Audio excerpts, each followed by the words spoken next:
ফেসবুকে যে যেখানে এই ভিডিও দেখছেন সবাইকে জানাই সাদর সমর্থন। আর বিশেষ করে আমি আজকে একটি গুরুত্বপূর্ণ কথা নিয়ে আসছি যে ইস্কানের বিরুদ্ধে, যে এই যে দেখেন।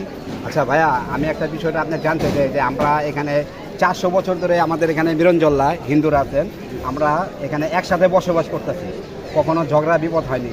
আর এটা আপনি একটু একটু মন্তব্য করেন ইস্কানের বিরুদ্ধে। আসলে কি বলবো, আমরা অনেক বছর এখানে জল্লার মধ্যে মুসলিম, আমরা একসাথে হিন্দু মুসলিম একসাথে আছি। যে আমাদের এখানে ওই যে কি বলে আপনার হিন্দু যারা আছে তাদের সাথে তাদের সাথেও কিছু হয়নি। আর এইগুলো যারা করতেছে আসলে এরা হচ্ছে বিপদগামী। এটা হচ্ছে যে মূলত আপনার একটা সন্তুষ্টি বা যে আমাদের হিন্দু মুসলমানের সাথে একটা দাঙ্গা লাগানোর জন্য এই ধরনের কাজ করতেছে। আসলে আমাদের এই ধরনের কোনো পরিকল্পনা নাই। ইসলাম হলো শান্তি ধর্ম। যারা করতেছে তারা আসলে একটি দেশের চক্রান্ত, দেশের এটা খারাপের জন্য তারা এটা করতেছে। গৃহযুদ্ধ লাগানোর জন্য। আমরা তাদের কোনো